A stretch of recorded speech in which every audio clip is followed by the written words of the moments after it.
यस्य यतोऽन्वयादितरत चार्थेष्वभिज्ञस्वराट् तेने ब्रह्महृदा य आदिकवये मुह्यन्ति यस्सूरयः तेजो वारिमृदां यथा विनिमयो यत्र स्त्रिसर्गो मृषा धाम्ना स्वेन सदा निरस्तकुहकं सत्यं परं धीमहि धाम्ना स्वेन सदा निरस्तकुहकं सत्यं परम धीमहि।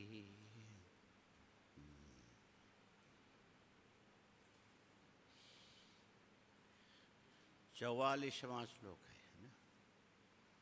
और इधर आ जाओ, इधर इधर जाओ।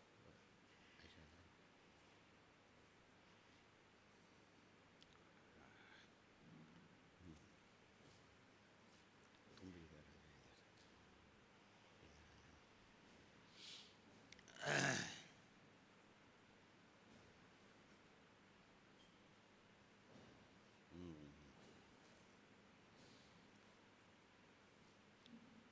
तीसरे स्कंद के 5वें अध्याय के 44वां श्लोक।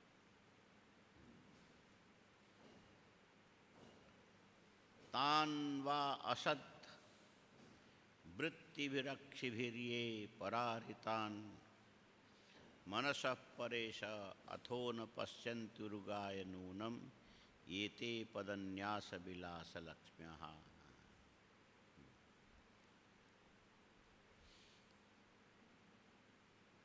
इंद्रियों की वृत्ति दो प्रकार की है। इंद्रियों की वृत्ति बोलो चाहे प्रवृत्ति बोलो, एक ही चीज है ना। बहिर्मुख प्रवृत्ति और अंतर्मुख प्रवृत्ति। अंतर्मुख प्रवृत्ति के अंदर इंद्रियों के द्वारा बाह्य विषयों का चिंतन नहीं होगा।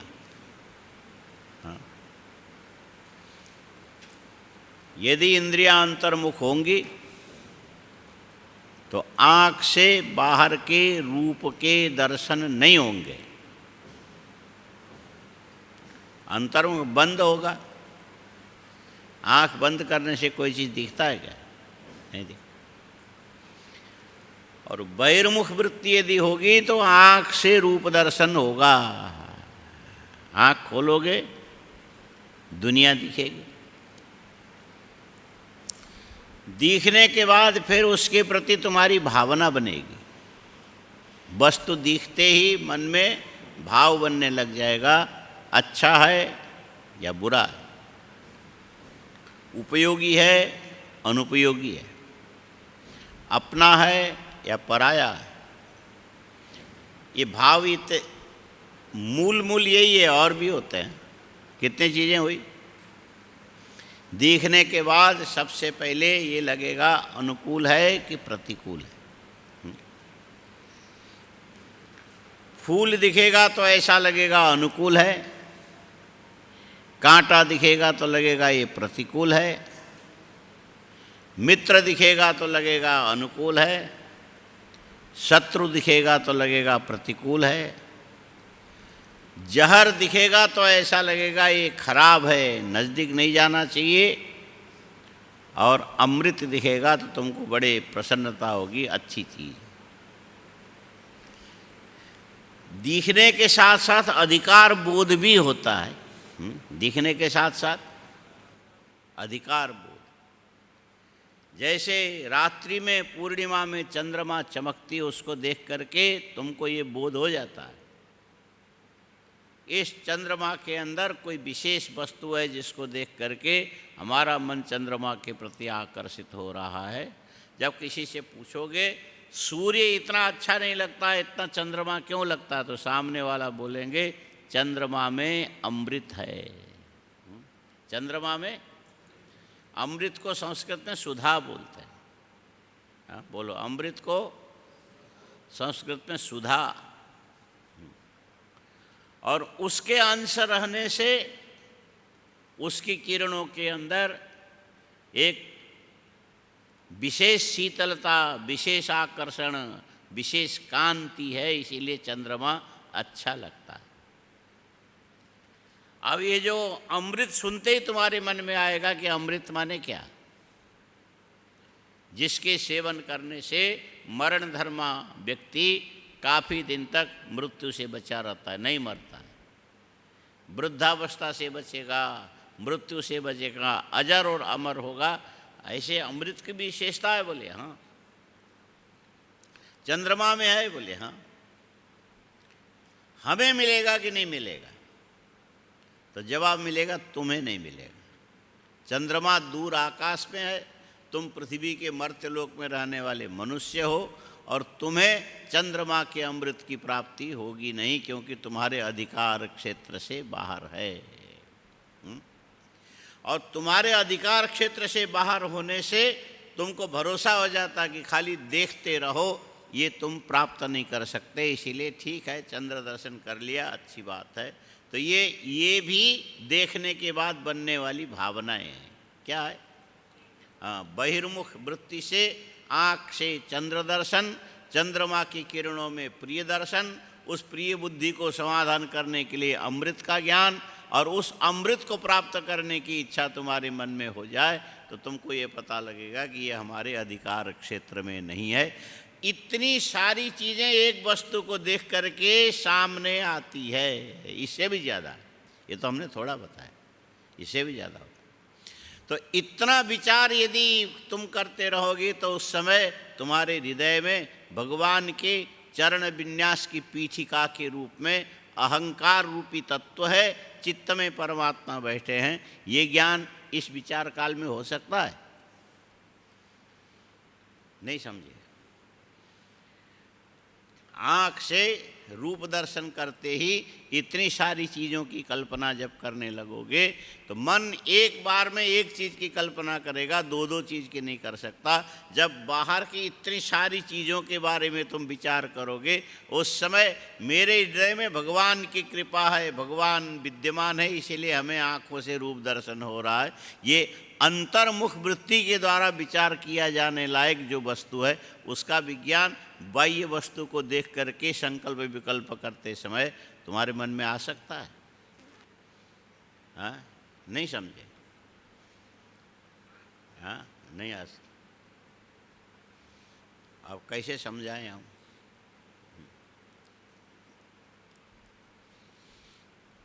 ऐसा समझ लो, अपने मित्र से, दोस्त से 10 साल पुरानी सारी बातें करते रहोगे और सामने पुस्तक लेकर के बैठोगे, तो बात करते समय पुस्तक में क्या लिखा हुआ है उसका ज्ञान तुमको होता है? नहीं होता है। आँखों से रूप दर्शन करके उस रूप के संबंध में इतनी सारी बातें जब करने लग जाओगे तो मन तो तुम्हारा वहाँ लगा है, फिर हृदय में परमात्मा का ध्यान तुम कर सकते हो? नहीं। काफ़ी देर के बाद बोला सर, ये बात समझ में आई। ये 44वें श्लोक में यही बात लिखी है, तान व असद भी वृत्ति भी रक्ष भी, ये माने बहिर्मुख वृत्ति वाली जो इंद्रियां, उसको असद वृत्ति वाली इंद्रियां बताया गया। बहिर्मुख वृत्ति, बाहर के विषय दर्शन करने वाले इंद्रियों की प्रवृत्ति, उस समय में तुम अपने हृदयस्थ परमात्मा का ध्यान नहीं कर सकते हो। इसका मतलब ये निकला, ये बहिर्मुख इंद्रियों ने तुम्हें परमात्मा से दूर कर दिया। क्या माना जाएगा? हृदय में परमात्मा है, तुम दर्शन इसीलिए नहीं कर सकते हो, अनुभव इसीलिए नहीं कर सकते हो, तुम्हारी मन की पूरी वृत्ति बाह्य वस्तुओं के दर्शन करके उसके हित अहित, अच्छा बुरा, अनुकूल प्रतिकूल विचार में तुम इतने मग्न हो गए कि हृदय में परमात्मा भी विद्यमान है, ये सोचने का तुम्हारे पास मौका मिला नहीं। अब समझ में आया? अब पढ़ो तो, तान वा असद वृत्ति भी रक्षि भी, ये परारितांतर मनस परेश, मन के अंदर परमात्मा है और इंद्रियां तुम्हें अंदर से लेकर के विषय तक, दूर देश तक लेकर के चली गई। अंदर होने वाले परमात्मा की अनुभूति तुम नहीं कर सके। हाँ, इंद्रियों की वृत्तियों ने तुम्हें परमात्मा से दूर पहुंचा दिया। अथो न पश्यन्त्युरुगाय नूनम येते पदन्यास विलास लक्ष्म्या, इसीलिए, अथ माने इसीलिए, ये परमात्मन हृदय के अंदर रहने वाले होने पर भी ऐसी इंद्रियों की वृत्तियों के द्वारा छले गए होने से हम आपकी अनुभूति अपने हृदय में नहीं कर पाए, ये हमारे दुर्भाग्य की बात है। आप पढ़ो तो, तान वा असद्वृत्तिभिरक्षिभिर्ये परारितांतर मनस परेशाम अथो न पश्यन्त्युरुगाय नूनम येते पदन्यास विलास लक्ष्म्या। उरुगाय, उरु, उरु माने ज़्यादा, उरु माने, और गाय माने जिनके यश को ऋषियों ने, वेदों ने, मंत्रों ने खूब गाया है, ऐसे हे उरुगाय परमात्मन, आपके चरणारविंद मेरे हृदय के अंदर विद्यमान रहने पर भी बाह्य विषयों का चिंतन करने वाला होने से मैं उसका अनुभव नहीं कर सका, ये हमारी विडंबना है। ठीक, फिर से पढ़ो। तान वा असद्वृत्तिभिरक्षिभिर्ये परारितांतर मनस परेश अथो न पश्यन्त्युरुगाय नूनम येते पदन्यास विलास लक्ष्म्यः। बोले अच्छा, जो हृदयस्थ परमात्मा की अनुभूति कर सकते हैं वो व्यक्ति कैसे होते हैं, उनकी साधन क्या है, उनकी साधना क्या है, पद्धति क्या है, जिससे हृदयस्थ परमात्मा की अनुभूति करते हैं, वो तरीका उनका क्या है। तो ये देखो, ये 45वें श्लोक में बताया, पानेन ते देव कथा सुधाया प्रवृद्ध भक्त्या विशदाशया ये वैराग्य सारम प्रतिलभ्य बोधम यथांजसा न्यूयु अकुंठधिष्ण्यम। बोले इसमें सबसे पहला साधन ही है, प्रवृत्ति में ज्ञान मुख्य साधन है। बोलो, प्रवृत्ति में, खाली बोल के रह जाना, प्रवृत्ति में ज्ञान मुख्य साधन है। जिसको जानोगे या तो उसको प्राप्त करने के लिए चलोगे, या तो जिसको जानोगे उससे बचने के लिए भागोगे। ये सारी चीज़ें ज्ञान पूर्वक होता है, जब तक नहीं जानोगे तब तक ये काम हो नहीं सकता। इसीलिए प्रवृत्ति में अथवा निवृत्ति में कारण कौन है? ज्ञान। जान करके कुछ कर सकते हो। अच्छा, अब सवाल है, भगवान की प्राप्ति में भी भगवान का ज्ञान होना जरूरी है। भगवान की प्राप्ति में भी भगवान का ज्ञान होना जरूरी है। हाँ, ये पक्का कर लो, भगवान की प्राप्ति में, बोलो, भगवान का ज्ञान होना जरूरी है। जैसे समझ लो, हम हिंदू लोग हैं ना, हम हिंदू लोग, हम ऐसा मानते हैं गाय जानवर नहीं है, गाय मनुष्य मात्र के लिए मातृकल्प है। हाँ, गाय मनुष्य मात्रों के लिए क्या है? मातृकल्प। शब्द लिखो, मातृकल्प।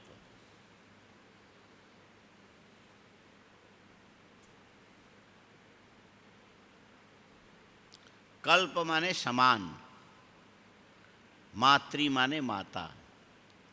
गाय हमारे लिए माता के समान है।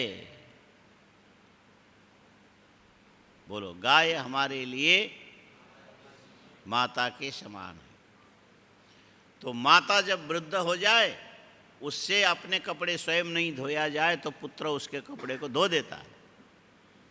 तो गाय भी माता के समान है, तो क्या उसके कपड़े धोने जाओगे?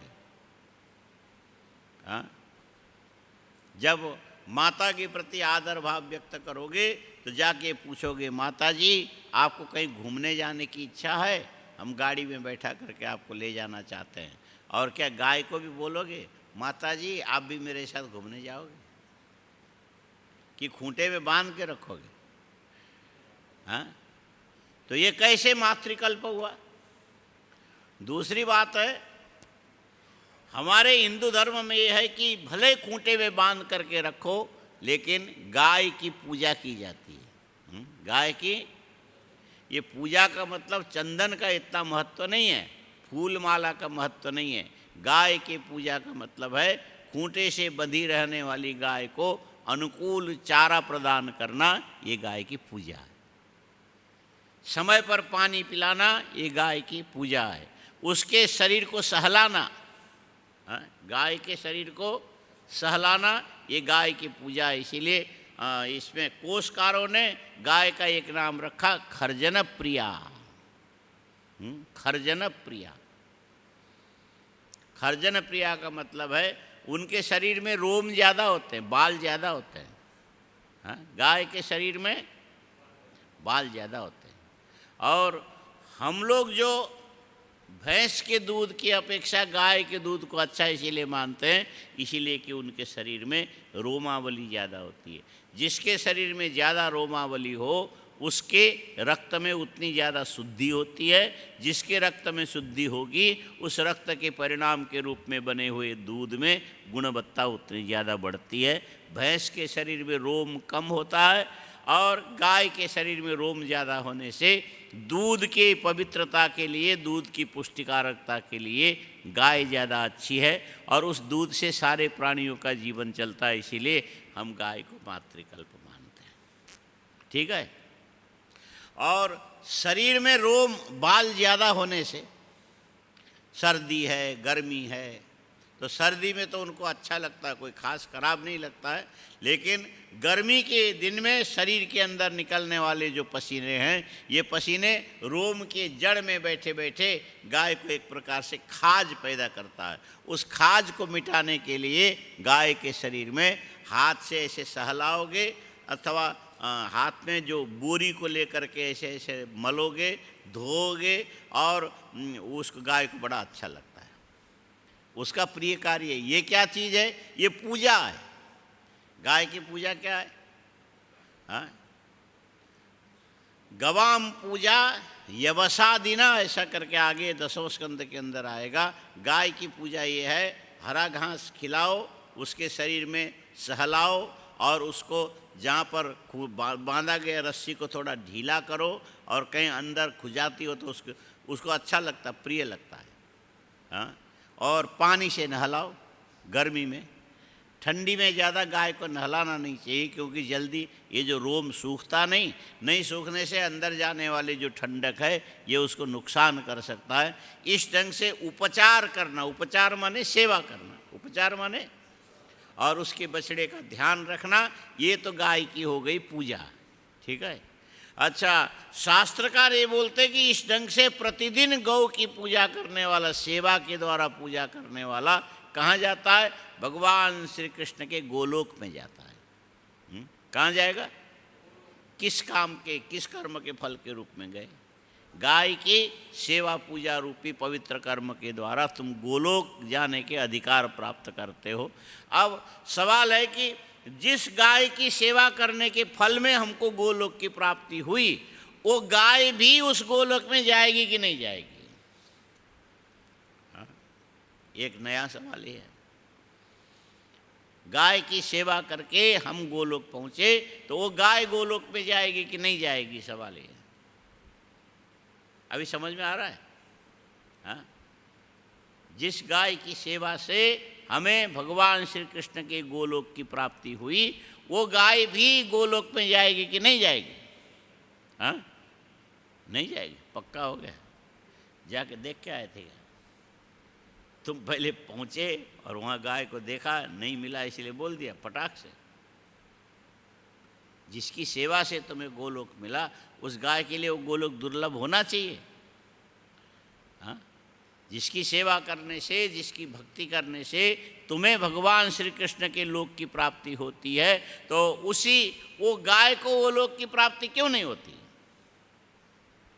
इसीलिए कि गाय को गोलोक का ज्ञान नहीं है।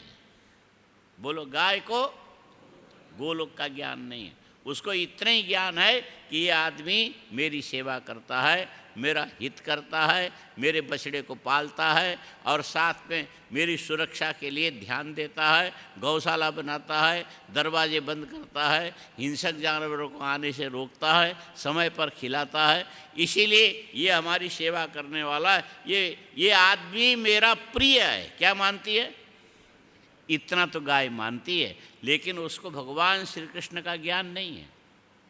किसको? गाय को नहीं है। इसीलिए उसको गोलोक की प्राप्ति नहीं होगी, क्योंकि तुम भगवान श्री कृष्ण के बारे में अनेक प्रकार की कथाओं के द्वारा, शास्त्रों के द्वारा सुनते हो, जानते हो। इसीलिए तुम्हें कृष्ण का ज्ञान है तो गोलोक की प्राप्ति तुम्हें होगी, कृष्ण दर्शन होगा। गाय को कृष्ण का ज्ञान नहीं है, तुम्हें भले गोलोक भेज देवे, लेकिन वो गाय गोलोक नहीं जाएगी। आया समझ में? इसीलिए किसी वस्तु की प्राप्ति में सबसे पहले उसका ज्ञान कारण है, और ज्ञान में सहायक क्या चीज़ है तो बताया, ज्ञान में उसकी कथा कारण है, ज्ञान में। इसीलिए ये जो शीतला सप्तमी कब आती है?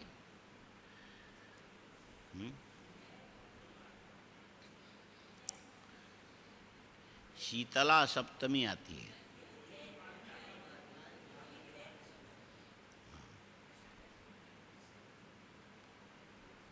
भादों में भी एक सप्तमी आती है ना, जिस दिन ठंडा खाते हैं, घर में चूल्हा नहीं जलता है। एक सप्तमी भादों में आती है। हाँ, उस दिन घर में चूल्हा, गुजरात में तो चूल्हा ही नहीं जलाते हैं। वो सप्तमी के दिन घर में चूल्हा नहीं जलाना चाहिए, एक दिन पहले जला करके रखते हैं और भोजन बना करके रख दें, उस दिन चूल्हा नहीं जलाते। बोले कोई ऐसी कहानी प्रसिद्ध है जिसके चलते उस दिन चूल्हा जलाओगे तो तुम्हें पाप लगेगा। शास्त्र में ऐसी ऐसी बातें। अच्छा, और इस ढंग की चीज़ें जब पढ़ोगे, सुनोगे, जानोगे तो मालूम पड़ेगा ये धर्म का प्रभाव है, ये अधर्म का प्रभाव है। अधर्म से ये होता है, धर्म से ये होता है। ये सुनोगे तो ही तो जानोगे। और भगवान के बारे में भी जब तक नहीं सुनोगे तब तक उनका ज्ञान तुमको नहीं होगा। सुनने के लिए साधन क्या है? सुनने के लिए साधन है ये भगवान की लीला का बखान करने वाले जो शास्त्र हैं, ये भगवत तत्व को जताने के साधन हैं। इसीलिए इसको सुनना चाहिए। हाँ? भगवान की कथा क्या चीज़ है? तो बोले भगवान की कथा एक प्रकार से अमृत है। हाँ, बोलो भगवान की कथा क्या है? अमृत है। जब पानी मुंह से पिया जाता है, लेकिन भगवान की कथा रूपी जो अमृत है ये कान से पिया जाता है। ठीक है? पाने न ते देव कथा सुधाया, कान से पिया जाने वाला अमृत का नाम क्या है?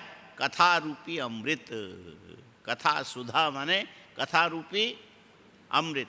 भगवान की कथा रूपी अमृत को कान से पीना चाहिए। ये भगवत भक्ति में सबसे पहला शर्त ये है, भगवान की कथा नित्य सुनना चाहिए। भगवान की कथा, बोले गीता पढ़ने से ज्ञान होता है। बोलो गीता पढ़ने से ज्ञान होता है। खाली रट्टू मत बनना, गीता पढ़ने से ज्ञान होता है। खाली ज्ञान ही नहीं होता है गीता पढ़ने से, गीता पढ़ने से पुण्य भी मिलता है। हाँ? इसीलिए वो गीता प्रेस पे शायद पद्म पुराण के अंदर लिखा हुआ है, पहले अध्याय पढ़ने से ये फल है, दूसरा अध्याय पढ़ने का ये फल है, तीसरा अध्याय पढ़ने का ये फल है, चौथा करके 18 अध्याय का अलग अलग अलग अलग महात्म्य लिखा है, किसके पढ़ने से किस प्रकार के फल की प्राप्ति होती है। गीता पढ़ने से पुण्य की प्राप्ति होती है। बोलो गीता पढ़ने से। अच्छा, केवल पुण्य की प्राप्ति होती ये बात नहीं है। गीता पढ़ने से भगवान की स्मृति होती है। गीता पढ़ने से, क्योंकि उपदेश देने वाले भगवान श्री कृष्ण है। गीता के उपदेश देने वाले कौन है? भगवान श्री कृष्ण है। इसीलिए गीता पढ़ने से भगवान श्री कृष्ण का याद आता है। याद आने से ज्ञान होता है, और ये जो ज्ञान है ये क्या करता है? भगवान के संबंध में बार बार बार बार बार बार सोचने के लिए तुम्हें मजबूर करता है। इसीलिए भगवान की कथा प्रतिदिन सुनना चाहिए, इसको इस भाव से सुनना चाहिए मानो ये कथा ही अमृत है। कथा ही अमृत है और ये मुंह से नहीं पिया जाता है, ये पिया जाता है कान से। इसीलिए पानेन ते देव कथा सुधाया प्रवृद्ध भक्त्या विशदा सयाये। और भगवान की दिव्य कथा को प्रतिदिन सुनते रहोगे, हर रोज सुनोगे, रुचिपूर्वक सुनोगे, ड्यूटी समझ करके नहीं। हा? भगवान की कथा को बोलो, हाँ भगवान की कथा को ठीक से बोलो, भगवान की कथा को हर रोज सुनना चाहिए। हाँ, ड्यूटी समझ के नहीं सुनना चाहिए, प्रेम से सुनना चाहिए, मन से सुनना चाहिए, हृदय से सुनना चाहिए। अच्छा, और प्रेम पूर्वक जब सुनोगे तो जिसके प्रति तुम्हारे मन में प्रेम है वो प्रेम और बढ़ेगा। बार बार सुनने से प्रेम की वृद्धि होती है। हाँ, बार बार सुनने से प्रेम की वृद्धि होती है। यदि नहीं सुनोगे तो धीरे धीरे धीरे धीरे धीरे तुम भूल जाओगे। सुनने से याद रहता है, याद से प्रेम बढ़ता है। और इसीलिए भगवान की कथा इस ढंग से सुननी चाहिए, हृदय के अंदर प्रेम रख करके। और ये प्रेम की वृद्धि भगवान की कथा सुनते सुनते सुनते यदि बढ़ने लग जाए तो बोले प्रवृद्ध भक्त्या विशदा सयाते। बोले भगवान की कथा सुनने से हृदय के अंदर भगवान के प्रति प्रेम लक्षणा भक्ति यदि जग गई तो याद रखना तुम्हारा हृदय फिर विशाल हो जाएगा। तुम्हारा हृदय दोनों चीज़ें हैं। यदि धन चर्चा सुनोगे, हाँ धन चर्चा बोलो, भगवत चर्चा, चोरों की चर्चा, राजनीति की चर्चा, हाँ कितने हो गए, कौन कौन से?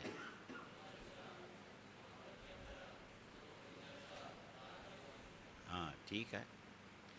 अच्छा, थोड़ी देर के बाद फिर ऐसे बोलोगे, धन चर्चा, चोरों की चर्चा, राजनीति की चर्चा और भगवान की चर्चा। ठीक है। ये जो चोरों की चर्चा करने से चोरों के प्रति तुम्हारे मन में प्रेम का भाव बढ़ेगा कि चोरों के प्रति तुम्हारे मन में निंदा का भाव बढ़ेगा? बोलो। हैं? चोरों के चरित्र सुनोगे तो निंदा का भाव बढ़ेगा, राजनीति का चरित्र सुनने जाओगे तो राजनीति भी तुम्हारे मन में विक्षेप उत्पन्न करेगी। क्या करेगी? विक्षेप उत्पन्न करेगी। और धन की चर्चा यदि तुम अपने सामने बैठ करके करोगे तो तुम्हारे मन में लोभ बढ़ने लग जाएगा। हाँ, धन चर्चा से लोभ बढ़ने लगता है, ये नियम है। धन चर्चा से लोभ बढ़ता है। हाँ, और स्त्री पुरुष के चर्चा करे तो काम बढ़ेगा, पुरुष यदि स्त्री की चर्चा करे तो भी काम बढ़ेगा। इसीलिए परस्पर विपरीत लिंग विशिष्ट व्यक्ति की चर्चा करने से मन के अंदर कामना बढ़ेगी, धन की चर्चा करने से लोभ बढ़ेगा, और राजनीतिक चर्चा करने से व्यक्ति के अंदर व्यर्थ की महत्वाकांक्षा बढ़ेगी। क्या बढ़ेगी?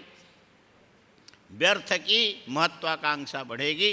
और भगवान की चर्चा सुनने से इनमें से कोई चीज़ नहीं बढ़ेगा। काम नहीं बढ़ेगा, क्रोध नहीं बढ़ेगा, लोभ नहीं बढ़ेगा, मोह नहीं बढ़ेगा, मद नहीं बढ़ेगा। भगवान की चर्चा सुनने से कितने चीज़ नहीं होगी? काम, क्रोध, लोभ, मोह, मद, मात्सर्य, ये भगवान की चर्चा सुनने से ये नहीं बढ़ेंगे। आया समझ में? और इसके अतिरिक्त जितने भी संसार के विषय की चर्चा सुनोगे तुम्हारे मन के अंदर काम, क्रोध, लोभ, मोह, मद, मात्सर्य ये बढ़ने लगेगा।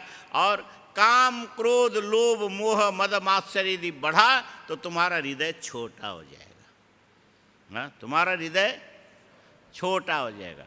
और यदि ऐसी चीज़ें सुनोगे जिसके अंदर से तुम्हारे हृदय के अंदर से काम निकल गया, क्रोध निकल गया, लोभ निकल गया, मद निकल गया, मात्सर्य निकल गया, इसका मतलब है तुम्हारा हृदय खाली हो गया। हाँ, तुम्हारा हृदय खाली हो, खाली होने का मतलब है उसमें जगह निकल गई। जगह निकल गई तो उसमें अच्छे अच्छे ज्ञान वर्धक वस्तु को वहाँ रखा जा सकता है। ऐसी जगह जिसके हृदय के अंदर विद्यमान होवे उसी को विशद आशय व्यक्ति बोलते हैं। क्या बोलते हैं? आशयो नाम स्थानम। लिखो, आशय माने हृदय में, तुम्हारे हृदय में कितनी जगह है। काम से भरा होगा, क्रोध से भरा होगा, लोभ से भरा होगा, मद से भरा होगा, मात्सर्य से भरा होगा, दुनिया भर के बेकार के कचरे से यदि भरा हुआ होगा, उस हृदय के अंदर भगवान की कथा रूपी अमृत को जाने की और रहने की जगह है क्या? हाँ, जगह है? नहीं है। इसीलिए वहाँ पर बड़े मुश्किल से ड्यूटी लगा करके सुनो सुनो तुम्हारा कल्याण, इतनी सी बात अंदर जाएगी, नहीं तो नहीं जाएगी, क्योंकि उसका चित्त छोटा है। हाँ, उसके हृदय में जगह नहीं है। जगह तो उतनी है लेकिन दुनिया भर की चीज़ों से भरी हुई है, इसीलिए जगह कम होने से उस आदमी को ये माना जाएगा ये आदमी बड़ा हृदय वाला नहीं है, उदार हृदय वाला नहीं, इसके हृदय में जगह कम है। इसीलिए भगवत चरित्र उसके अंदर जाने की संभावना कम बनी रहती है।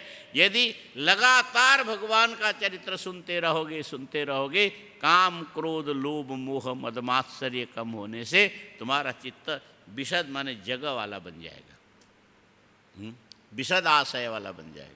अच्छी चीज़ें रखने की जगह होनी चाहिए। झोला में तुमने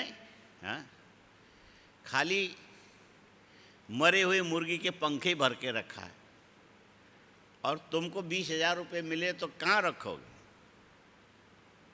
झोला तो पहले गंदी चीज़ों से भरा हुआ है, 20,000 रुपये कहाँ से रखोगे? नहीं रख पाओगे ना। वैसे हृदय के अंदर दुनिया के कचरे पहले से तुमने भर के रखा, तो भगवान की चरित्र रूपी पवित्र चीज़ें तुम कहाँ से रखोगे? जगह ही नहीं है। रहेगा तो थोड़ा सा रहेगा। ये जो गंदी गंदी चीज़ों ने उस भगवान के चरित्र रूपी अमृत को भी गंदगी में फैला करके रखा, इसीलिए तुम्हारे हृदय में वो काम नहीं करता। इसलिए होना ये चाहिए, पाने न ते देव कथा सुधाया प्रवृद्ध भक्त्या विशदाशया। ये भगवान के चरित्र को आदर पूर्वक लगातार सुनते रहोगे, सुनते रहोगे, सुनते रहोगे, इसका परिणाम यह है काम निवृत्ति, इसका परिणाम यह है लोभ निवृत्ति, इसका परिणाम यह है क्रोध निवृत्ति, इसका परिणाम यह काम क्रोध लुम्बोह निवृत्ति। और इसके निवृत्त होते हृदय में जगह बनेगा। जगह बनेगा तो भगवान की भक्ति, प्रेम लक्षणा भक्ति, उसको खुली जगह मिलेगी। खुली जगह और छोटी जगह में फ़र्क पड़ता है। हाँ, खुली जगह और छोटी जगह में फ़र्क पड़ता है। 8 फुट लंबा, 8 फुट चौड़ा ऐसा कमरा यदि तुमको रहने के लिए दे दिया जाए तो गुजारा होगा कि नहीं होगा?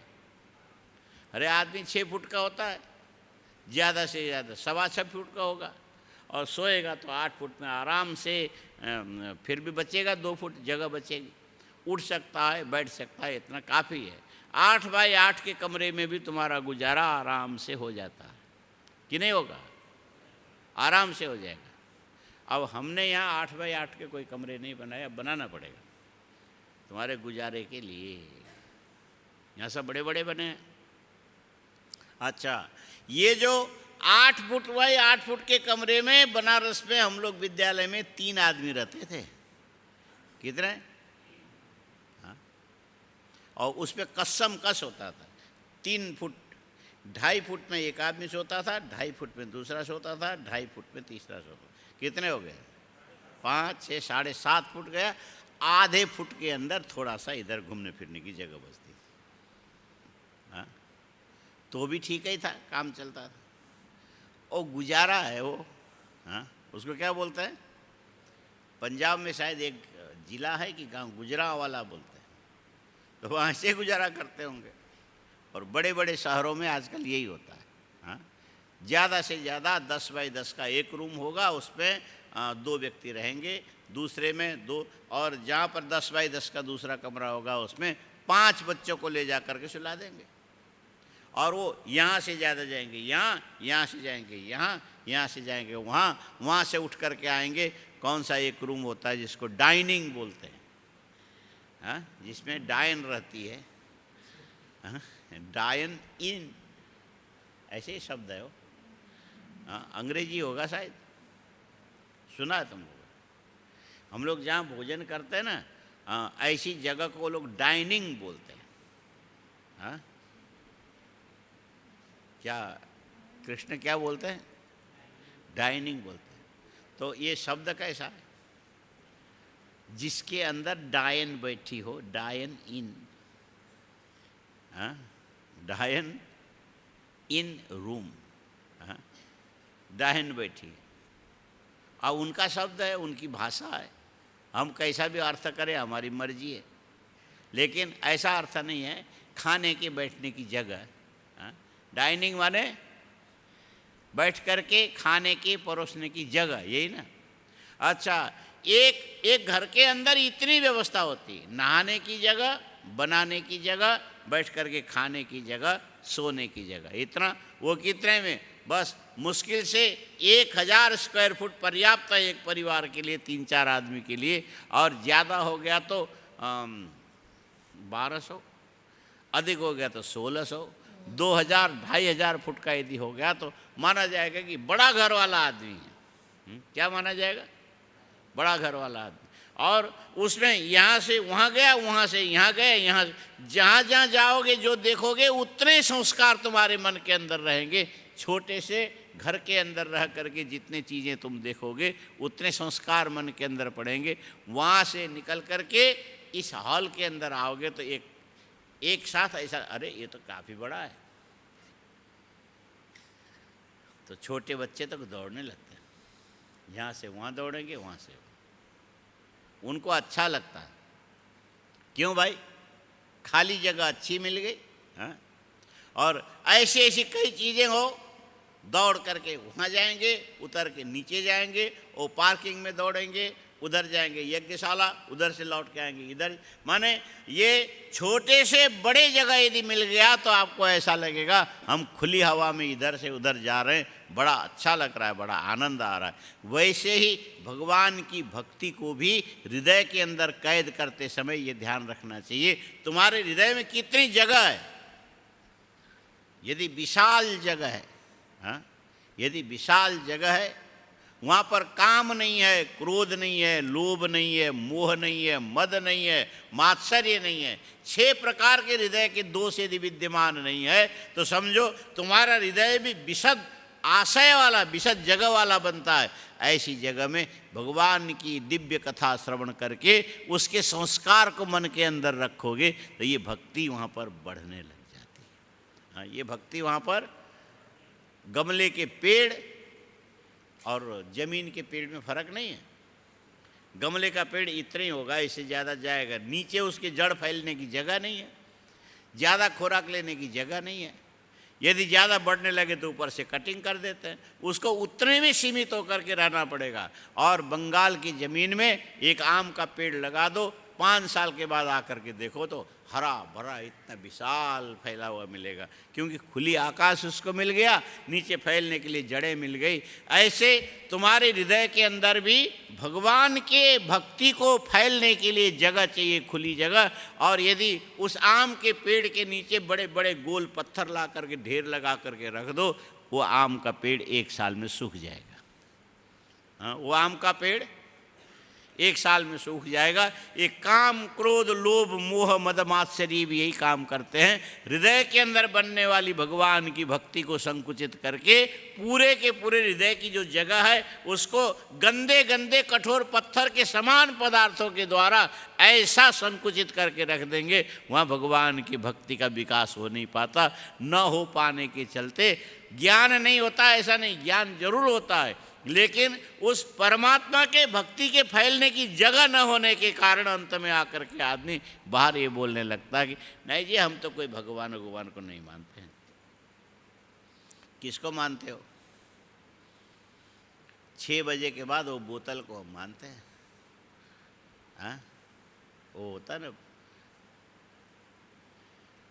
अरे जिसके व्यापार में बहुत पैसा कमाया उन लोगों ने, बोतल ज़्यादा मत समझना, तुम्हारे काम का नहीं है, लेकिन उसको शराब बोलते हैं।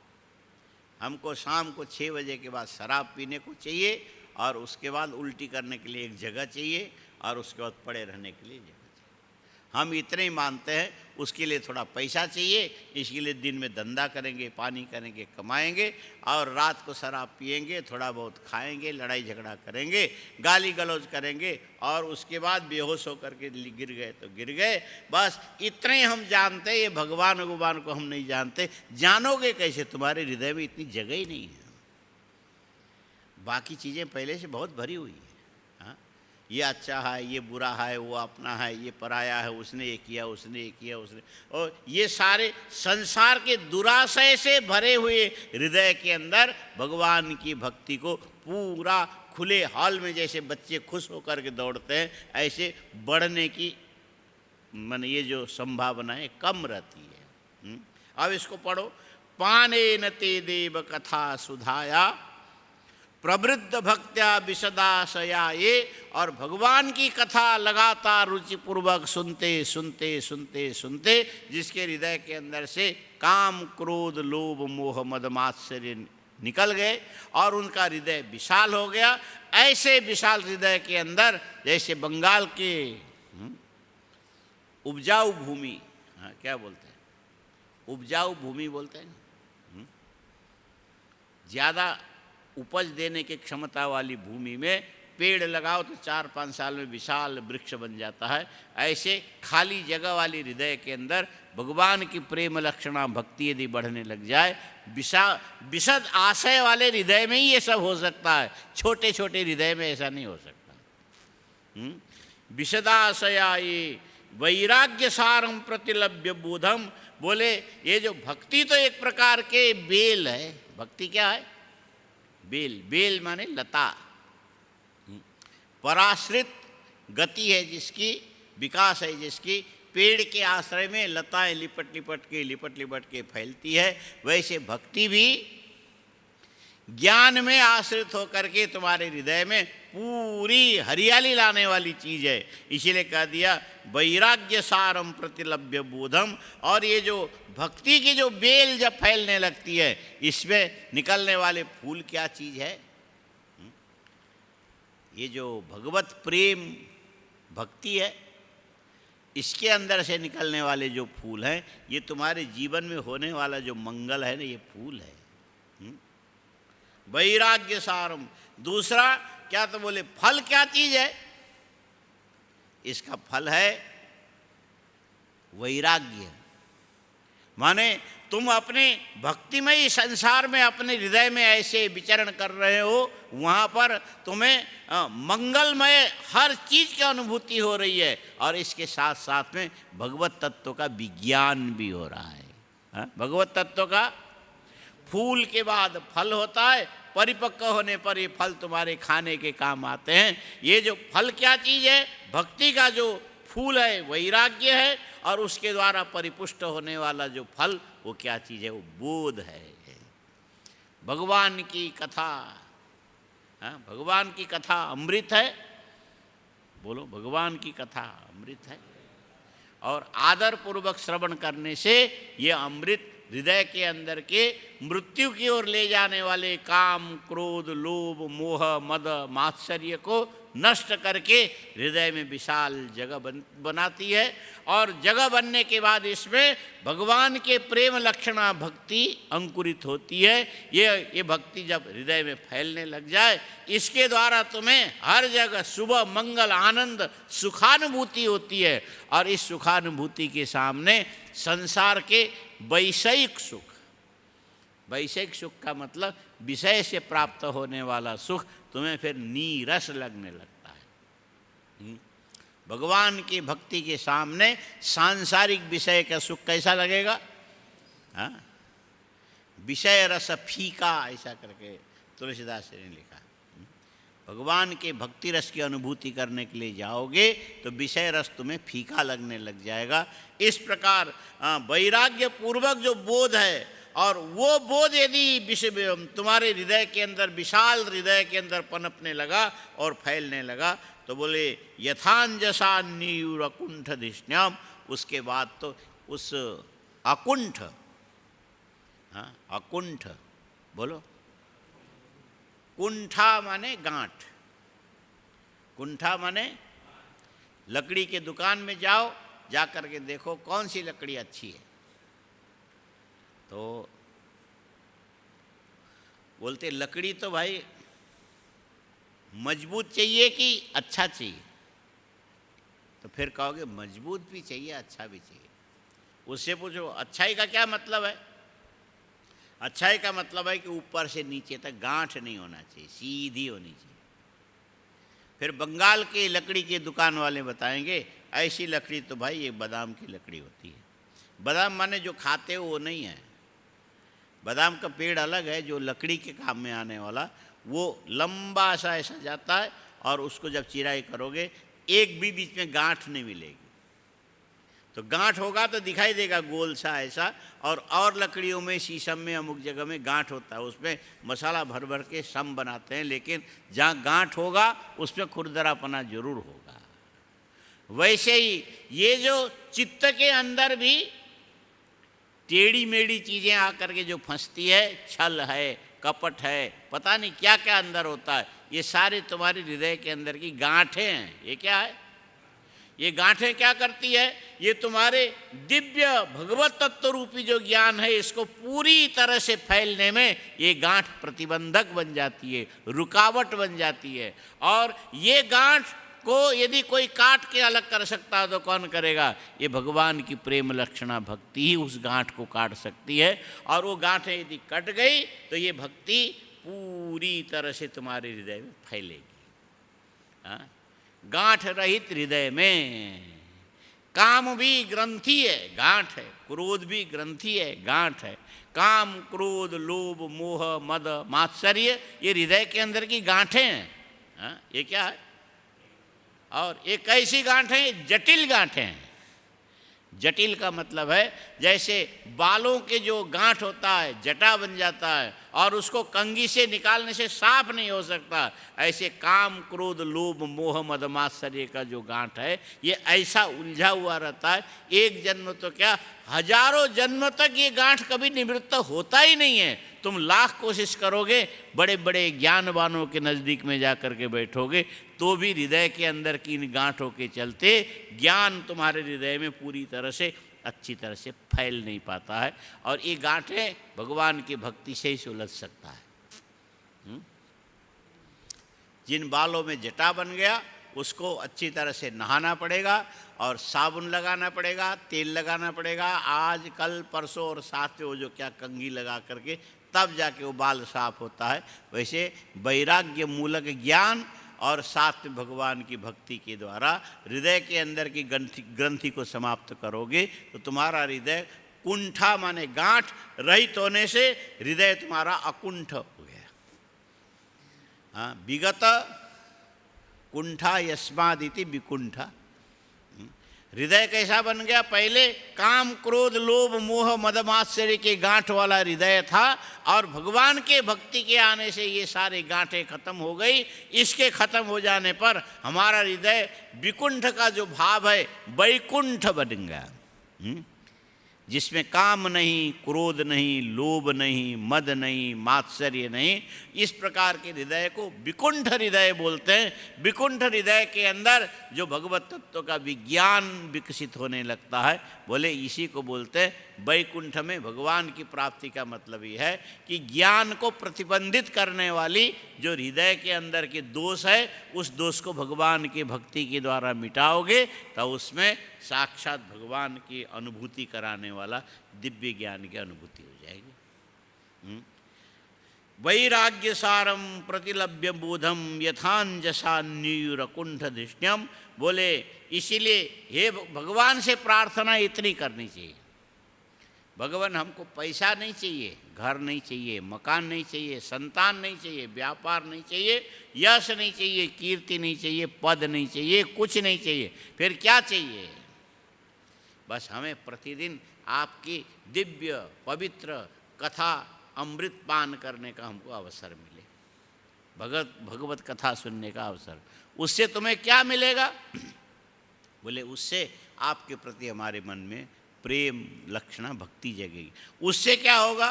बोले यदि हृदय के अंदर वही भक्ति आ गई तो वैराग्य भी आएगा। ज्ञान और वैराग्य ये दोनों, भक्ति और वैराग्य ये माता और बेटे हैं। जहाँ माँ रहेगी वहाँ कौन रहेगा? बेटा भी आएगा। वैराग्य, और जहाँ वैराग्य होगा वहाँ पर ज्ञान भी होगा। हाँ, जहाँ वैराग्य होगा वहाँ ज्ञान भी होगा। आदमी क्या करता है? भगवान की भक्ति करते हैं तो ज्ञान का खंडन करता है, ज्ञान का अनुष्ठान करता है तो भक्ति का खंडन करता है, ज्ञान और भक्ति के ओर चलता है तो उधर वैराग्य को खंडन करने लग जाएगा। ये मनुष्य के अंदर की दुर्भाग्य है जो बुद्धि खराब हो जाती है। मनुष्य की बुद्धि खराब होने पर इन तीनों चीज़ों को अलग अलग मानता है। एक, हम तो ज्ञानी है जी, हमको भक्ति से क्या लेना देना। एक कहता हम तो भगवान के भक्त हैं, हमको ज्ञान से क्या लेना देना। दूसरा बोलता है वैराग्य, वैराग्य तो ये ऐसे बेकार की बातें हैं, हम तो ये तीन चीज़ों को अलग नहीं करना चाहिए। ये तीनों चीज़ें मिलकर के एक फल प्रदान करने वाले हैं। ज्ञान बोलो, वैराग्य, भक्ति, ये तीनों मिलकर के ही हृदय को वैकुंठ बना सकते हैं। ऐसे वैकुंठ में ही भगवान की उपलब्धि होती है। और ये एक एक चीज़ पकड़ करके लड़ाई करके चलो कि हम तो ज्ञान को मानते हैं, हम तो कर्म को मानते हैं, हम तो वैराग्य को मानते हैं, हम तो भक्ति को मानते, इसको नहीं मानते। और किसको मानते हो किसको नहीं मानते हो, ये तुम्हारी बुद्धि के अंदर की दुराग्रह है। ये क्या है? और शास्त्रीय जो साधन है सब मिलकर के एक मोक्ष रूपी अंतिम फल को उत्पन्न करता है। इसीलिए शास्त्र का सिद्धांत ये है कि भगवत कथा, भगवान की भक्ति, इसके बाद संसार से वैराग्य, वैराग्य के बाद परम तत्व का ज्ञान, उस ज्ञान के बाद होने वाला मोक्ष ही परमानंद की प्राप्ति। ये जो परमानंद की प्राप्ति यही भगवत प्राप्ति है। इसके लिए भगवान की कथा का प्रतिदिन आदरपूर्वक श्रवण करना जरूरी है। इसको फिर से पढ़ो तो, पानेन ते देव कथा सुधाया प्रवृद्ध भक्त्या विशदाशयाये वैराग्य सारम प्रतिलभ्य बोधम यथांजसा न्यूरकुंठ दृष्ण्यम। दृष्टम माने ज्ञान का जो साधन इंद्रिय, ये कुंठा काम क्रोध लोभ मोह मद मात्सर्य रहित बनाने के लिए भगवान की कथा इस ढंग से काम करती है। हे भगवान, ऐसी कथा सुनने का रोज रोज हमको अवसर प्रदान करें, ये आपकी कृपा हमारे लिए पर्याप्त है। इससे ज़्यादा हम आपसे कुछ नहीं मांगते। हाँ, हमें इतना ही चाहिए। हाँ, भगवान से कितना मांगा? भगवान के कथा रूपी अमृत को पान करने का हमको प्रतिदिन अवसर मिले, यही हमारे लिए पर्याप्त है। इससे ज़्यादा हमें कुछ नहीं चाहिए। तथा परे चात्व समाधि, बोले एक प्रकार के साधक ऐसे होते हैं। हाँ, एक प्रकार के साधक और एक दूसरे साधक है, रास्ते अलग अलग हैं, पहुँचना एक ही जगह है। हाँ, ऋजुकुटिल नाना पथजुषाम दृणाम एको गम्यस्तमसि पयसाम, तमसि पयसाम अर्णवैव।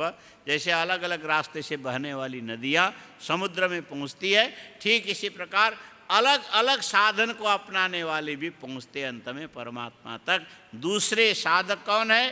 तथा परे चात्व समाधि योग बलेन जित्वा प्रकृतिम बलिष्ठाम त्वामेव धीरा पुरुषम विशन्ति तेषाम श्रमस्यान्न तु सेवयाते। कुछ लोग ऐसे होते हैं, आत्म समाधि योग, उनकी साधना क्या है? पूरे संसार से इंद्रियों को समेट करके अपनी आत्मा में समाहित करके समाधि योग के द्वारा भगवान की प्राप्ति की कोशिश करते हैं। ये आत्म समाधि योग वाले साधक दूसरे हैं। इसमें मेहनत ज़्यादा पड़ती है और इनको मूल प्रकृति के साथ लड़ाई करनी पड़ती है, झगड़ा करना पड़ता है। और जो पहले भगवान की कथा सुधा पान का जो रास्ता है उसमें ज़्यादा ताकत इसीलिए नहीं लगानी पड़ती। जिस मूल प्रकृति को यहाँ पर परमात्मा प्राप्ति में प्रतिबंधिका ऐसा माना गया, वहाँ पर वो प्रकृति को बदल के उन्होंने भगवान की भक्ति बना ली। भगवान की भक्ति बना ली, इसीलिए वो परमात्मा तक पहुँचाने में वो मददगार बनेगी। और इनको मेहनत करके उस प्रकृति के साथ युद्ध करके उससे संघर्ष करके उसको किनारे लगा के तब परमात्मा की प्राप्ति करनी होती है। इस प्रकार के जो साधक हैं, त्वामेव धीरा, प्राप्त तो भगवान को ही करते हैं। विशंति तेषाम श्रमस्यान्न तो सेवयाते, भगवान के भक्ति भगवान के दिव्य कथा श्रवण रूपी साधन से चलने वालों को परिश्रम कम पड़ता है, अनायास उनकी गति आगे बढ़ती है। और ये जो योग आत्म समाधि योग के बल के से परमात्मा की प्राप्ति करने की इच्छा रखने वालों को थोड़ा ज़्यादा परिश्रम करना पड़ता है, लेकिन मिलना दोनों को भगवान ही है।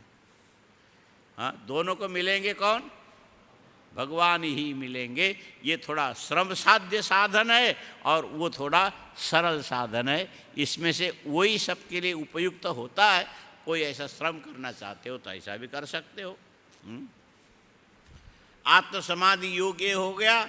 तत्ते वयम लोक शिशिक्षयाद्य त्वया अनुसृष्टा स्त्रिभिरात्म भीष्म सर्वे वियुक्ता स्वविहार तंत्रम न शक्नुमस्तत्प्रतिहर्तवेते। इसीलिए देवताओं से भगवान ने कहा तुम क्या चाहते हो? हम जो चाहते हैं 47वें श्लोक में इसको स्पष्ट किया। इसको फिर कल सुबह देखेंगे। अभी तुम लोग हवन करने जाओगे नहीं आज?